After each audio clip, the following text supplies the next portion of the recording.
So oftentimes you find yourself in a tough situation there in Louisiana where you have a really short window to catch fish. Weather's gonna close it really quick. The great thing about Louisiana though, is you can make a lot happen in a short period of time.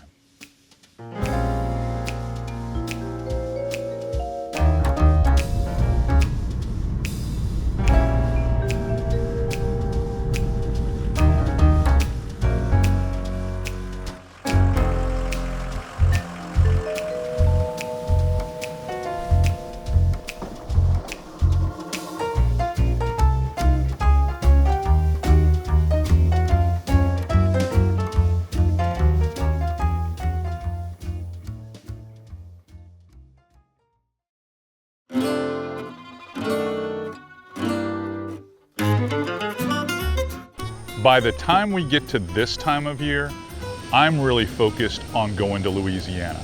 Tarpon season just ended. I went to ICAST, and my next big plan is to have Marsh madness with my regular clients right there at Cajun Fishing Adventures.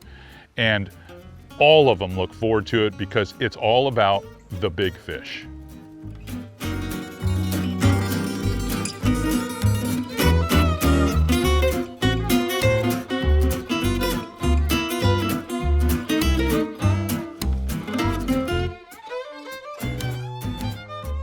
I know it looks bleak here with all the rain as the backdrop, but if we can punch through that one shower, get downriver, there's a lake, and we will have a lot of targets. Even in poor lighting conditions, we'll be able to test a lot of this Shimano gear.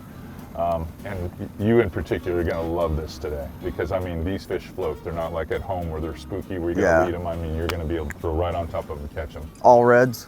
All reds? All reds, a lot of black drum. Yep. And with the river dropping and the tide pulling out today, there'll likely be a bunch of largemouth bass that come out of the canes. So. Awesome. That'll be really cool. I mean, weather conditions, you know, I always say the fish are already wet, so if you want to go after them, sometimes you got to get wet on the way there. All right, well, so I promise I can deliver that. Stand by. Look for the rainbow in the pot of gold. That's right. Stand by.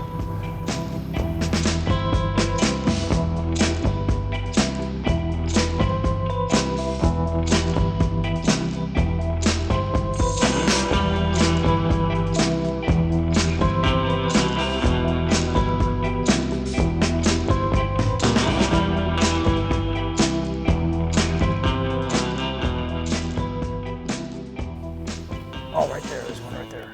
Saw him come up? Yeah, his tail right there. See that little boil? Yep, I'm coming to I it. mean, he like turned. I mean, I threw right on top of him. Go ahead. He was right in there somewhere.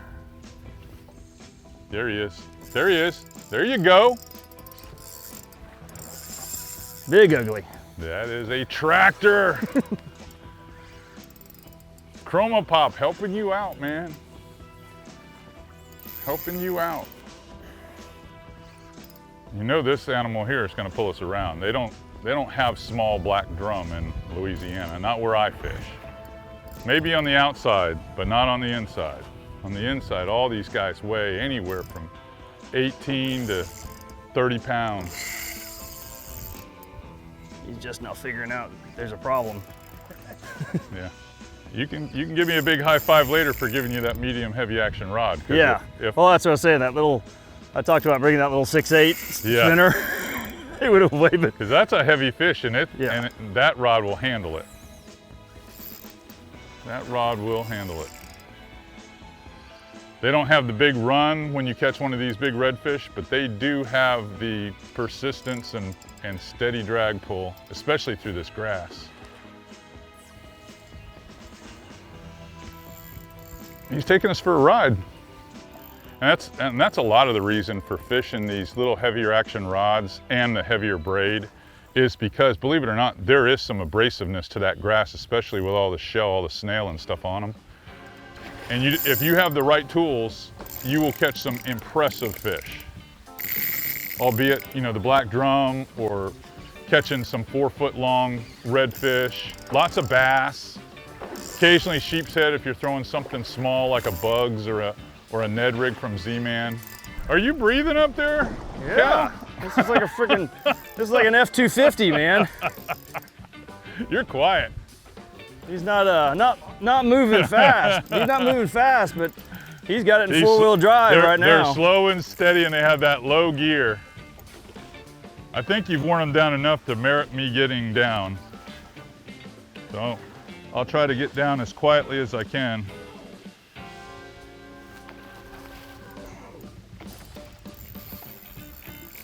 He's trying to go to the grass. This is a beast. This is like this one's going to be over 30 pounds. If I get the boga grip, I hate lifting fish this heavy on a boga grip because they're just too heavy. This one's definitely that fish. You might have to put this down. You can get them turned. And that'll spin us around. If you need to come back here, you can come back here. I mean, that is a slab. Yeah, he's a fat one. There we go. Come on. Come on. Keep it low. Keep it low. Yeah, that thing, that's a 40-pound drum. Well, the cool thing was I threw right on top of him. I didn't know he was there. I was just blind casting, and I saw him. He looked like he turned on it on the first cast. Yeah. And then I pitched right back in there, and he couldn't stand it. He had to get a hold of it. That's a moose, man. Testament to that hook. Yeah. Oh man, dude. Well, there's the crab. Yep. And you had him hooked. I mean, really hooked. All right, I'm gonna try to get this beast in the boat. You wanna try to hold him up? Get a quick pick and then we'll revive him. I always like to have proof that your wives know that you really came out to Louisiana. You didn't stay in town at Harris. Oh, geez. Are you gonna be all right? Yeah, I just gotta get my hand in the front hand in there. Why don't we just lean in there? Want me to give you a weight belt? Needs a girdle. He's a fat one, man. All right, I'll get him. Ah, that's a big fish. That's why you come to Louisiana right there. It's beautiful, isn't it? Louisiana. Absolutely incredible. See, I ate two biscuits this morning. I think he ate about 2 pounds of snails. Yeah, he's Whew, and a couple of crabs. he's not short on the side. meals.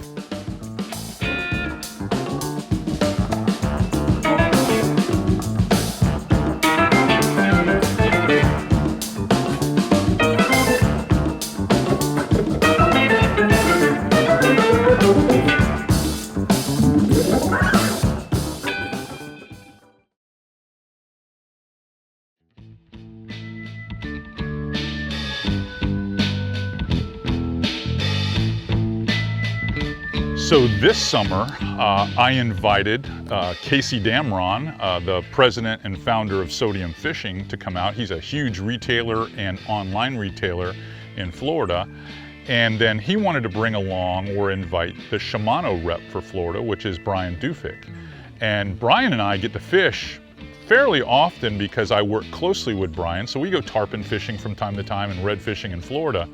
But to be able to have both of them out, and I told him, I was like, listen, this is going to be an opportunity for you guys to catch some really big fish in some super shallow water. That might be that same drum. Oh, you got him. You got him. Perfect. Perfect. Nice work, Casey. The right spot. Nice work, The right Casey. spot. Another tractor pull. I'm gonna try to stay close to him. Keep him out of all that grass and Yep. stuff. Not too bad. That was a good sight. What's this one right here? I was like, just throw its fish. That's the best part about this place. If you just react, especially reflexively, you almost always put the cast in the perfect spot. I almost think I prefer most of my clientele to not have time to think about the cast. I'd rather it just be reflexive, and it turns out great every time. You know, that was a textbook example, if you will, of an opportunity where a fish was really within 8 to 10 yards of the front of the boat, and we talk about that little layup cast that you have to be able to make that pitch cast to catch these fish, because you practice constantly that long, furthest end of your cast deal all the time, and you never get that little pitch cast. And in that case, well, Casey, you didn't have a lot of time to think about that one.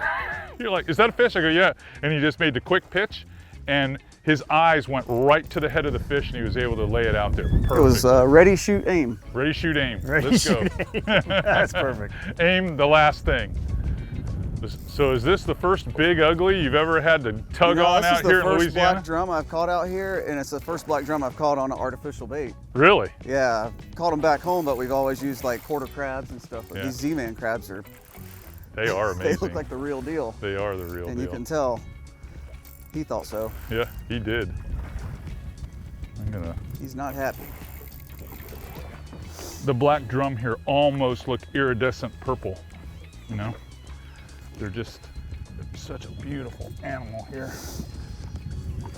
And you think of these things as scent predators, and really, the fish here, they hunt with their eyes. And they feel with those tarsals. Look how big this thing is. It is huge. Those little tarsals on his chin is what, they're just like little... They're like little whiskers? Little whiskers, they're like little receptors. Dog it, boy. Tell you what, these are Advil fish right here, my friend. So is that what they feel with, those whiskers? Those whiskers, they just rub that head almost kind of like they're grazing. I have to get my pliers out here. So that way they're always kind of head down? Head down, tailing, moving stuff around. They can dig in the mud. This little kicker crab, it's, of all the crab imitators there are out on the market, this is by far the best one because it's actually a search bait where you can swim it. You can swim it right up to the fish and then just let it fall in front of them. And it just looks like a trailing arm of a crab coming down, and they never hesitate. And you wonder how these big guys are able to tail, but look at how big these fins are, how they can articulate. All their fins are so oversized. Now I'm gonna get him in the water because he needs to get a breath here. That makes two of us. Awesome. You're so underrated. All right, you ready to go, buddy? Swim away. They're built like armor with those spines. There he goes. Woo! Thank goodness. That's pretty awesome right there. Nice work, Casey.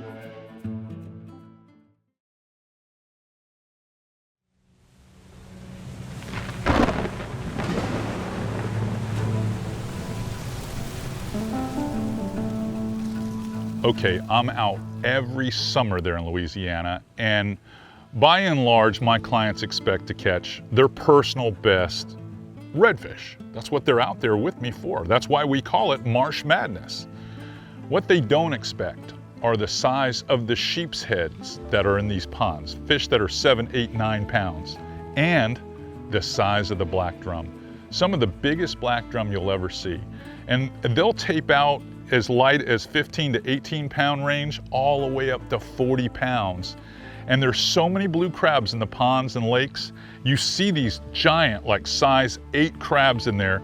And I'm telling you, these black drum look like shop vacs, just poof, and you can hear them thump as they're sucking these crabs up. And it's just amazing. And they make great sight fishing targets, especially for my fly anglers.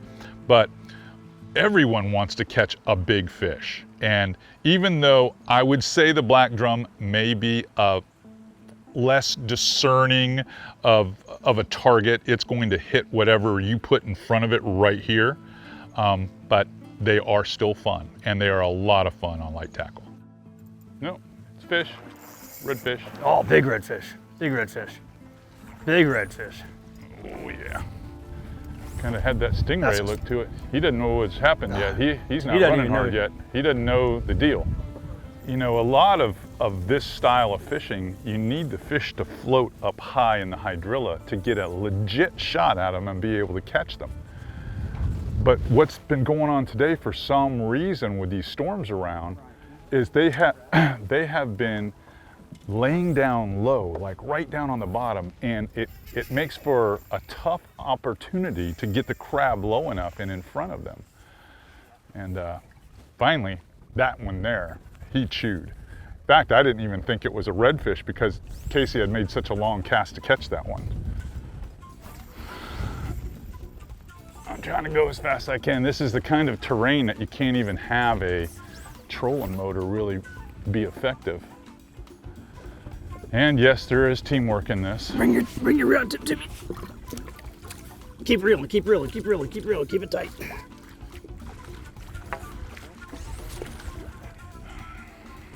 Team Shimano.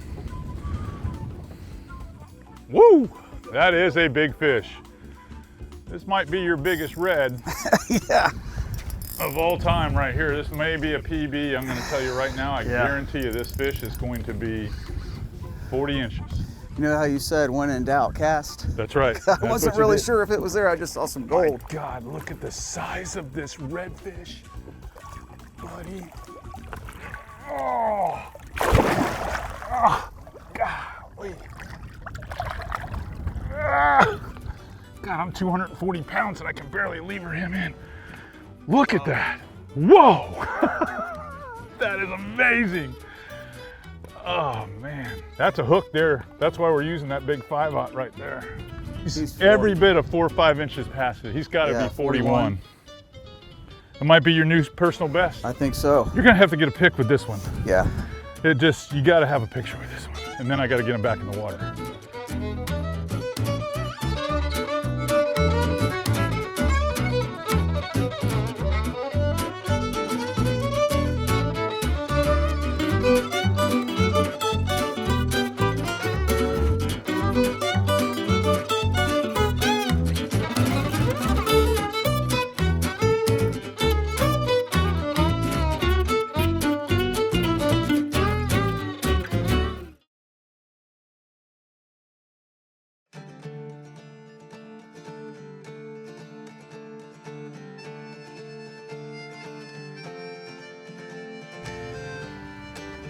The question that I get asked a lot is, how long are you going to continue doing the trips out to Louisiana? Well, to be honest, I've been going to Louisiana for 2 decades now. I've been going out there for about 20 years. So that's a long time. And it's become almost like a second home, if you will, a surrogate place for me to guide. And I love the style of fishing out there. I love it more for my clients because I understand that this is probably going to be one of those experiences that they're never going to get in Florida, where we can creep up and literally make these casts that are like you're almost cane pulling the fish at the side of the boat. It's great for my fly clientele. It's an awesome experience. It's hard for me to think that I'd ever not go to Louisiana. Even after my guiding career will wind down one day, I still see myself going out there and spending time with friends and fishing, taking the family out there and fishing. It's just one of those places that, you know, it's a disappearing paradise. It truly is, and I want to make sure I'm there to the very end. There's two right here.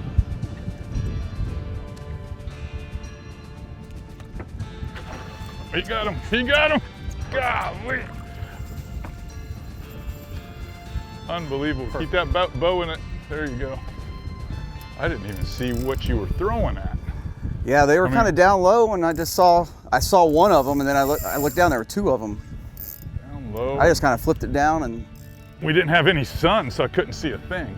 Visually, this style of fishing that I do with clients and I did with Casey and Brian is visually just attractive to all anglers, because the fish are tailing, they're backing out of the water, and then when you connect solidly and start fighting the fish is basically half out of the water for half the battle. That's how shallow it is. That's why the Hells Bay Pro is the perfect vessel to be in there, because many times you're in less than a foot of water targeting these fish.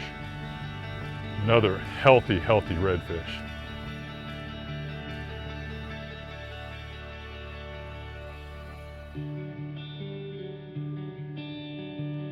All right, the star bait, if you will, if there was one with Casey and Brian, was the crab. That should be no surprise when you're targeting redfish and black drum. The Z-Man kicker crabs, a unique bait for sure, brand new to the market, and something that I really exploited with my clients and Casey and Brian in this particular episode. The design of the kicker crab itself is more like a paddle tail. It has a swimming arm, and they've got a built-in slot on the carapace on the back here, and a keel, if you will, when you look at the bait the way it's molded. So it will track nice and smooth. Because we're using a heavier rod and reel setup, I wanted to have some type of weight forward scenario, if you will, or situation, where it would be easy to load and cast these rods more accurately, because accuracy matters in Louisiana. So that's why we use the snake locks, and that also gave me a weedless presentation. So with all that floating grass and with all the hydrilla and weeds that you get on the surface there, it's important to be able to have something that will keep the bait clean right up till it gets to the fish's mouth. I wanted to use something that maybe most of you would consider overkill. This is a 7-foot medium heavy action Shimano Terramar PX. It's perfect for braid weights for Power Pro between 15 and 30 pounds, and throws stuff from 3/8 to ½ ounce all the way up to 1 ounce. So it's a stiff rod. I mean, it's got some backbone to it. We're using 15-pound Power Pro. This is the Super Slick V2, and I've got that on a twin power reel. For the most part, because it's got a bigger arbor so I can pick line up quicker, or the client can, and it has a larger, or I'm gonna say smoother drag system. It allows itself to dissipate the heat from strong, hard runs that are real short bursts easily.